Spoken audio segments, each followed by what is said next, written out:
ससुराल का हल्का खाना। अक्सर लड़कियों को हमेशा से ही ससुराल जाने की ट्रेनिंग उनकी शादी से पहले से ही देनी शुरू कर दी जाती है कि ससुराल जाकर उन्हें कैसे घर संभालना है, कैसे अपने सास ससुर का ख्याल रखना है। ऐसे ही कुछ ट्रेनिंग अभी मोनिका की चल रही है, क्योंकि कुछ दिनों बाद उसे अपने ससुराल जो जाना है। देख बेटा, मैं तुझे पहले ही समझा रही हूँ, तेरी जेठानी तुझे ससुराल जाते ही साफ सफाई और बाकी काम पकड़ाने की कोशिश करेगी और खुद रसोई का काम पकड़ेगी। लेकिन तू कुछ भी करके खुद खाना बनाने की जिम्मेदारी उससे ले लेना और सीधी तरह से ना मिले तो छीन लेना और कह देना तुम उसके अलावा और कोई काम नहीं करोगी। लेकिन मम्मी ऐसा क्यों? काम तो काम ही है ना। सिर्फ खाने की जिम्मेदारी लेने पर आप मुझे इतना प्रेशर क्यों कर रही हो? अरे खाना बनाने में क्या है, सब्जी बनाई, चपाती सेकी, चावल बनाए और हो गया। और बाकी घर के काम में तो पूरा पूरा दिन लगी रहेगी ना, तब भी पूरा नहीं होगा। खाना बनाने का काम सबसे आसान है, इसलिए जाते ही खाना बनाने पर कब्जा कर लेना अपना। अब जैसी मोनिका की मम्मी ने उसे सीख दी वैसा ही वो सीख गई।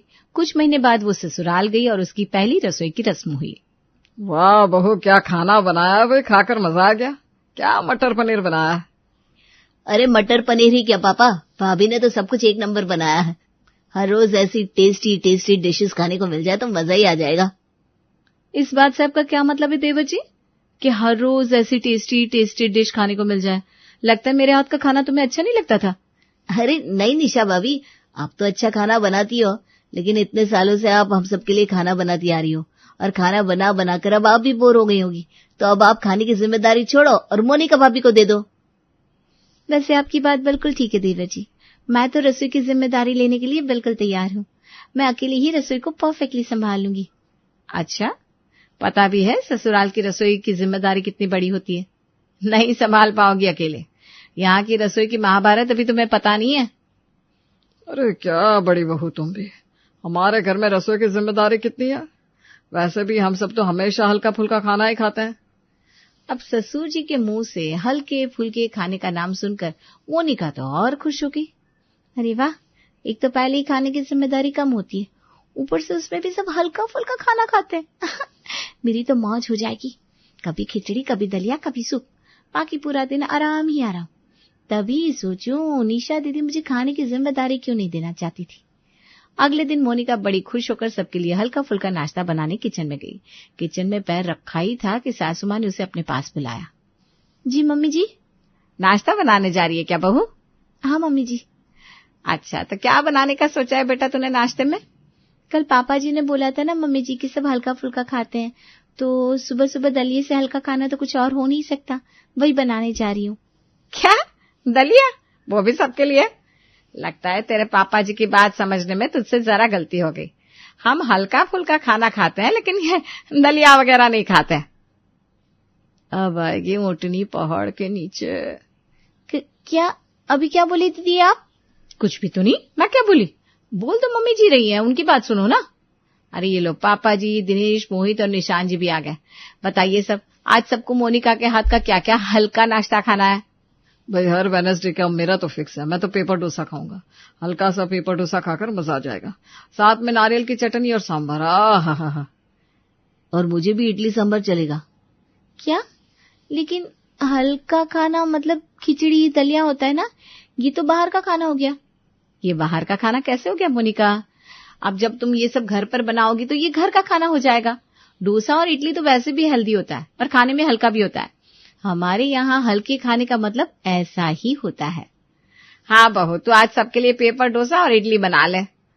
और बहू मेरे लिए साथ में हल्का सा बेसन का चीला भी बना देना। है? बेसन का चीला, वो भी हल्का? मोनिका किचन में सबके लिए नाश्ता बनाने जाती है। क्या सोचा था, क्या हो गया? मुझे लगा था हल्का फुल्का खाएंगे तो खिचड़ी दलिया को बोल रहे होंगे, लेकिन इनका तो हल्का फुल्का खाना कुछ अलग ही है। इडली, डोसा, चीला कब से हल्का होने लगा? तभी निशा किचन में आती है। क्या हो गया मोनिका, परेशान सी लग रही हो? कोई मदद चाहिए तो मैं कर देती हूँ। मैं तो तुम्हें कल ही कह रही थी कि अकेले तुम किचन की रिस्पॉन्सिबिलिटी नहीं संभाल पाओगी। अरे नहीं दीदी, ऐसी कोई बात नहीं है, मैं सब संभाल लूंगी। और वैसे भी एक जिम्मेदारी एक आदमी के हाथ में हो तो ठीक रहता है, एक काम दो लोग करें तो मजा नहीं आता। अच्छा तो फिर ठीक है, करो फिर। मेरी ही गलती है जो मैं तुमसे मदद के लिए पूछने आ गई। निशा मुंह बनाकर वहां से चली जाती है। मुझे पता है आप यहाँ पर क्यों आई थी दीदी। कोई एक खाने की चीज बनवाने में मेरी मदद करती थी और उसके बदले में घर का सारा काम मुझसे करवाती। लेकिन मेरी मम्मी ने मुझे पहले ही सब कुछ समझा कर भेजा है। आप इस तरह मुझे बेवकूफ नहीं बना सकती। मोनिका सबके लिए इडली, डोसा और चीले बनाकर तैयार करती है। तभी निशांत कहता है, सुनो मोनिका, आज मेरे लंच के लिए ना तुम रसम राइस बना देना। गर्मी है तो दिन में रोटी खाने का मन ही नहीं करता, राइस हल्का रहता है। हाँ, और मेरे लिए थोड़ी सी दाल ढोकली बना देना, 1 पॉट मील, हल्की फुल्की और टेस्टी। ऊपर से थोड़ा नींबू और निचोड़ देना। जी ठीक है। मोनिका का मुंह बन जाता है। निशा उसे देखकर मन मन में हंसती है। शक्ल तो देखो एक बार इसकी, बड़ी आई थी। रसोई की जिम्मेदारी मैं संभालूंगी। देखती हूँ कब तक संभालती है अकेले इनके हल्के फुल्के खाने की जिम्मेदारी। ससुराल में मोनिका के 3-4 दिन इसी तरह बीतते हैं। कभी ससुराल वाले उससे हल्के फुल्के खाने के नाम पर कोई डिश बनवाते तो कभी कोई डिश बनवाते। अच्छा बहू, आज तू शाम के नाश्ते में ना सबके लिए पनीर रोल बना ले, बहुत दिन हो गए खाए। हल्का फुल्का सा है, जल्दी बन जाएगा। मम्मी जी, पनीर रोल हल्का कैसे हो सकता है? पनीर पचने में इतना हल्का थोड़ी ना होता है, और रोल के अंदर बहुत सारी सॉस भी डलती है। ऊपर से वो बनता भी है मैदे के आटे से तो हल्का कैसे हुआ? आप तो हर रोज बोलते हो हल्का खाना बनाना है और फिर मुझसे तरह तरह की डिश बनवाते हो। मुझे ना ये बात समझ में नहीं आती। ओहो, लगता है तुझे हमारे हल्के फुल्के खाने का मतलब ही समझ में नहीं आया। हल्के फुल्के खाने से मतलब है जिसे खाकर ज्यादा देर तक पेट भरा ना रहे। हैं?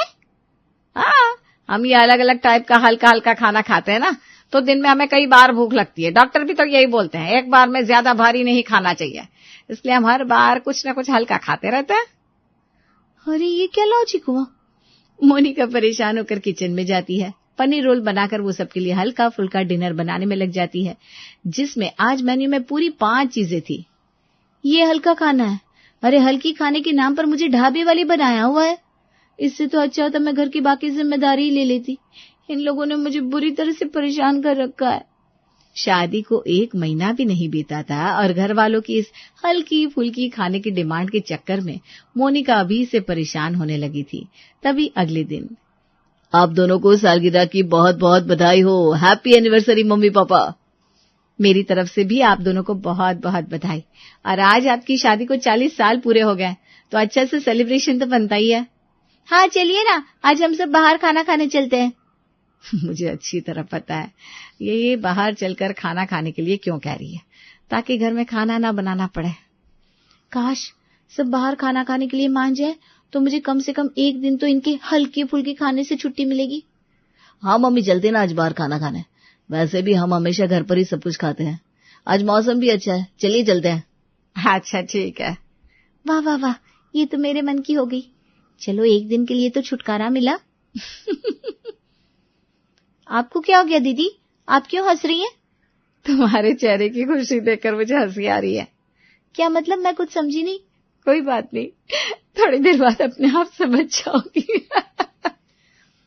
निशा मोनिका को देखकर हंसती हुई अपने कमरे में चली जाती है, लेकिन मोनिका को समझ में नहीं आता आखिर निशा उसे देख देखकर हंस क्यों रही है। थोड़ी देर बाद सब रेडी होकर कार में बैठते हैं और बाहर खाने के लिए निकल जाते हैं। आ गई हमारी डेस्टिनेशन, अब यहाँ पर आराम से खाना खाएंगे। सब गाड़ी से उतरते हैं तो सामने देखते हैं वहां एक बड़ा सा पार्क है। अरे लगता है आपने गलत जगह गाड़ी रोक दी। रेस्टोरेंट तो अभी 500 मीटर और आगे है। अच्छा शायद वहां पर पार्किंग नहीं होगी। चलो कोई बात नहीं, पैदल चल लेते हैं। भाभी आप फिर हंसी? अरे मोनिका, मैंने गलत जगह गाड़ी नहीं रोकी। और तुमसे किसने कहा कि हम खाना खाने के लिए रेस्टोरेंट में जा रहे हैं? तो आप ही ने तो कहा हम सब बाहर खाना खाने के लिए जा रहे हैं, और बाहर का खाना खाने के लिए तो लोग रेस्टोरेंट में ही जाते हैं। अरे भाभी, भैया का मतलब था हम बाहर खाना खाएंगे। बाहर मतलब घर से कहीं भी दूर। और रेस्टोरेंट का खाना हल्का कहाँ होता है? ये इतना बड़ा पार्क है, आप यहाँ पर हल्का फुल्का खाना बनाना और हम सब खाएंगे। क्या?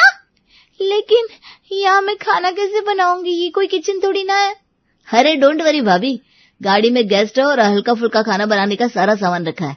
और कोई सामान की जरूरत हो तो ऑनलाइन मंगवा लेंगे। आज तो आप कुछ स्पेशल बनाना। चलिए भैया, गाड़ी से गेस्ट उतार लेते हैं। वहां दिनेश और मोहित गाड़ी से गेस्ट उतारते हैं और यहाँ मोनिका को अब समझ में आता है कि आखिर निशा बार बार उसे देखकर हंस क्यों रही थी। समझ गई दीदी, आप हंस क्यों रही थी। अब ये लोग पार्क में मुझसे अलग अलग टाइप का हल्का फुल्का खाना बनवाएंगे। मैं क्या बोल रही हूँ, आप भी मेरे साथ हल्का फुल्का खाना बनवाओगी क्या? बहुत मजा आएगा। मैं बनवाना तो चाहती हूँ मोनिका, लेकिन क्या करूं? तुमने ही बोला था चाहे कोई भी काम हो, अगर कोई उसे अकेला करे तभी वो काम अच्छे से होता है, और मैं नहीं चाहती कि मेरी वजह से तुम्हारा काम खराब हो जाए। इसलिए खाना तो तुम ही बना लो, मैं चली सबके साथ एंजॉय करना। निशा हंसते हुए वहां से सबके पास जाकर बैठ जाती है और दिनेश मोनिका को गेस्ट स्टोव और खाना बनाने के लिए 20 तरह का सामान लाकर देता है। ये क्या इतना सारा सामान? अरे मुझे हम 7 लोगों के लिए खाना बनाना है या पार्क में बैठे सब लोगों को पार्टी देनी है? इतना खाना कौन बनाता है, और वो भी हल्की फुल्की खाने के नाम पर। अरे भाभी, खाना हल्का फुल्का है लेकिन वैरायटी तो अलग अलग है ना। अब देखो, ये 2 किलो पनीर है, इसमें से आधा किलो पनीर से चिली पनीर, आधा किलो से पनीर टिक्का, आधा किलो से कटलेट, और बाकी से आपका जो मन करे बना लेना। और बाकी दही बड़े, टिक्की, पापड़ी चाट, ढोकला और हल्का सा साउथ इंडियन खाना बनाने का सामान भी रख दिया है। हाँ, अगर कोई चीज कम पड़ जाए तो आप बता देना। मोनिका घूरती हुई दिनेश को देखती है। दिनेश भी उसे देखकर हंसते हुए वहां से चला जाता है। हे भगवान, ऐसे कहते हैं अपनी पैर पर कुल्हाड़ी मारना। मुझे मम्मी की बात सुननी नहीं चाहिए थी। मम्मी ने बोला था रसोई की जिम्मेदारी लोगी तो बहुत फायदे में रहोगी, ज्यादा काम नहीं करना पड़ेगा। ये क्या हो गया? बेचारी मोनिका रोते हुए सबके लिए उनकी पसंद का हल्का फुल्का 10 तरीके का खाना तैयार करती है, जिसे बनाते बनाते उसे उसकी नानी याद आ जाती है। तभी दिनेश भागता हुआ उसके पास आता है। अरे भाभी, अभी खाना बनाने के लिए सामान बचा हुआ है ना? हाँ, बचा हुआ है। क्यों, क्या हुआ? वो हम पार्क में बैठे हैं ना, तो बहुत सारे लोग आकर मम्मी पापा को एनिवर्सरी विश कर चुके हैं, तो आप ये सारा ही खाना बना लो। वैसे भी हल्का फुल्का है तो सबको दे देंगे, वरना अच्छा नहीं लगेगा ना। तुम्हें देखकर बुरा तो मुझे भी लग रहा है मोनिका, लेकिन तुम्हारे ही लालच की वजह से ऐसा हो रहा है। मैं अच्छे से जानती हूँ कि तुम्हें घर का बाकी काम ना करना पड़े, इसलिए तुमने अकेले खाना बनाने की रिस्पॉन्सिबिलिटी ली थी। चलो देखते हैं कब तक सह पाती हो तुम ये सब। एनिवर्सरी सेलिब्रेट करके मोनिका सबके साथ घर आती है, लेकिन अब ससुराल वालों की फरमाइश का हल्का फुल्का खाना बना बनाकर वो परेशान हो चुकी थी। काश मुझे इस खाना बनाने के काम से छुटकारा मिल जाए। कसम से इसके बदले में मैं पूरे घर का काम कर लूंगी। लेकिन ये बात जेठानी जी से किस मुंह से कहूं? उनके सामने कुछ ज्यादा ही ओवर स्मार्ट बन गई थी पहले मैं। मोनिका के दिमाग से पिछले दिन का एनिवर्सरी पार्टी वाला टॉर्चर तो अभी निकला ही नहीं था कि अगले दिन। चलो खाना तो बन गया, लेकिन इन सबकी फरमाइश का ये हल्का फुल्का खाना बनाने के चक्कर में मेरी हालत पतली हो गई है। इन लोगों की हिम्मत तो देखो, इतना सब खाकर बोलते हम तो हल्का फुल्का खाते हैं। इस हल्के फुल्के शब्द ने ना बहुत धोखा किया है मेरे साथ। मोनिका अपना खाना लेकर अपने कमरे में आती है और खा पीकर अपने ड्रेसिंग टेबल के सामने जाकर बैठ जाती है। बहुत दिन हो गए अपना स्किन केयर भी नहीं कर पा रही हूँ। लगा नहीं था कि खाना बनाने की जिम्मेदारी इतनी बड़ी होगी कि खुद का स्किन केयर करने का भी टाइम नहीं मिलेगा। मोनिका अपना स्किन केयर करना स्टार्ट करती है और उसका ब्लीच करने का मन था तो वो फेस पर ब्लीच लगाने लगती है। उसने आधे फेस पर ही ब्लीच लगाई थी कि बाहर से सासू माँ की आवाज आती है, मोनिका बहू, ओ मोनिका बहू। हे भगवान, अब इनको क्या हो गया? पूरे फेस पर ब्लीच लगी भी नहीं थी, उससे पहले इनकी आवाज आ गई। मोनिका बहू, आ रही हूँ माँ जी। मोनिका अपना चेहरा धोकर बाहर आती है। आधे फेस पर ब्लीच लगाने की वजह से आधा चेहरा गोरा, आधा अलग रंग का लग रहा था। अरे ये क्या गया बहू तेरे चेहरे को? आधा तो पहले जैसा लग रहा है, लेकिन आधा कुछ ज्यादा ही गोरा लग रहा है। आधे चेहरे का रंग कैसे उड़ गया? वो कुछ नहीं मम्मी जी, आप बोलिए क्या कह रही थी? अरे बेटा, मैं ये कह रही थी कि आज शाम को मेरी कुछ सत्संग की सहेलियां घर पर आ रही हैं। हम सब मिलकर घर पर ही सत्संग करेंगे, तो तू सबके लिए हल्का फुल्का सा नाश्ता बना देना। हे भगवान, फिर से हल्का फुल्का?